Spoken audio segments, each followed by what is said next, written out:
panimalay, unsaon man niya pag-atiman sa iglesia sa Dios. Panimalay man laging gisgutan, literal man nga pamilya, usa ang iglesia sa Dios pag-abot 5.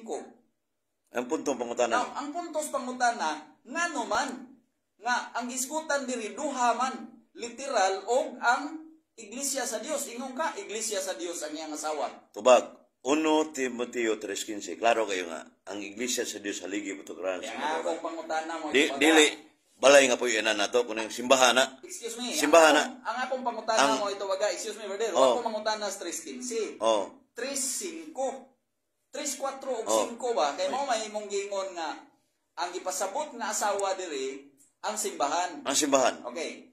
Matod pa din ug akong pagabasahon para sa imong kasayuran, nagingon, kinahanglan magamaayo ang iyang pagdumala sa iyang kaugalingong panimalay, nga magadumala sa iyang mga anak aron sila magmasinugtanon o magmatinahuron sa tanang paagi. Kay kung ang usa ka tawo dili makamao magdumala sa iyang kaugalingong panimalay, unsaon man niya sa pagtagad sa iglesia sa Dios? So naa dinhing panimalay na ang iglesia sa Dios. O yun ka nga kanang nailiteral nga panimalay nga mga isumbanan sa iyang pagtagad sa iglesia. Pangutana. Mo ganina, o yun ka ba ini ang usupak? So, kana way problema ng presko atong i-explain. Okay, Atong i-explain.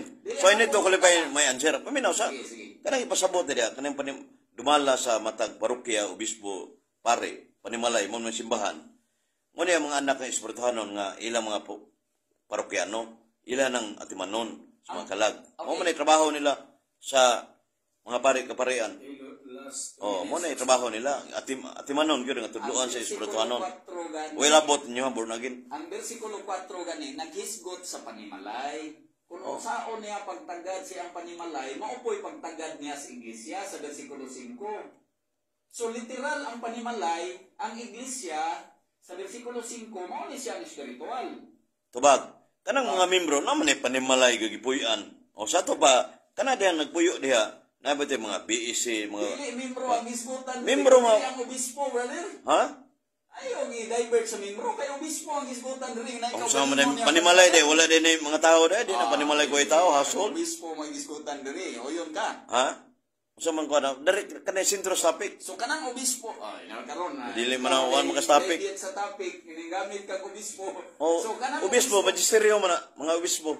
Ang obispo dinhi gisgutan ay asawa lagi 60 segundos. Asawa nga dili biological, wa ka kata sa may mabasa nimo nga dili biological. Nasa 1 Pedro 5:13. My wife, her in Rome, San Pedro, unang Santo Papa, obispo pa gini siya. 1 Pedro 5:13. 5:13. My wife, here in Rome. Footnote, unsa man na?